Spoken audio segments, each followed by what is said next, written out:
समझने की जरूरत है कि बिहार में किसान आंदोलन क्यों नहीं होता है, बिहार में कोई किसान नेता क्यों नहीं पैदा हुआ। हर जाति का नेता है, जातियों में उपजातियों के नेता हैं, यहाँ पर शिक्षक नेता है, डॉक्टर नेता है, वकील नेता है, किसान नेता नहीं है। क्यों?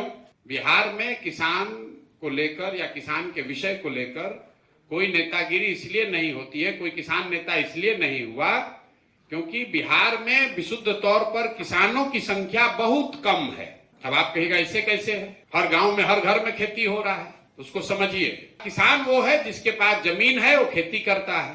तो बिहार में जिसके पास जमीन है वो खेती नहीं करता, वो खेत रेंट पर देता है। तो उसको इससे मतलब नहीं है कि धान का दाम इस बार 1600 हुआ कि 1900 हुआ, उसको मतलब है कि बटाई का हमको आधा रुपया मिलना चाहिए। और जो आदमी एक्चुअली खेती कर रहा है वो किसान नहीं है, वो विशुद्ध तौर पर मजदूर है, जिसने जमीन रेंट पर लिया है और अपने शारीरिक श्रम के एवज में अपने बच्चों के खाने भर उससे उपजा रहा है, वो किसान नहीं है।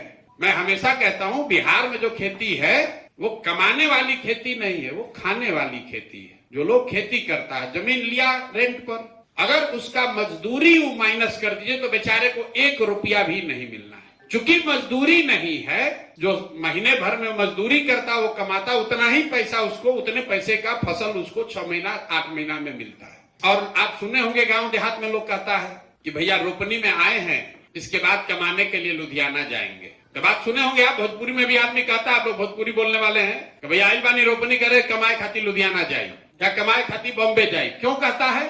क्योंकि रोपनी करने आया है कि इतना उपज हो जाए कि बाल बच्चा भूखे ना मरे। 6000 8000 कमाने के लिए बाहर जाता है। इसलिए बहुत कम आप गांव में जाकर देख लीजिए, हम भी 5000 गांव में जाकर इस बात को हमारे मन में आया, पढ़ा, हमने समझा, उसके बाद जाकर गांव में भी देखा। अगर 100 आदमी खेती कर रहा है तो उसमें इक्का दुक्का ही ऐसा आदमी है जिसका जमीन भी है और वो खेती भी कर रहा है। तो चूंकि किसान यहाँ है ही नहीं, इसलिए किसान का आंदोलन नहीं होता है।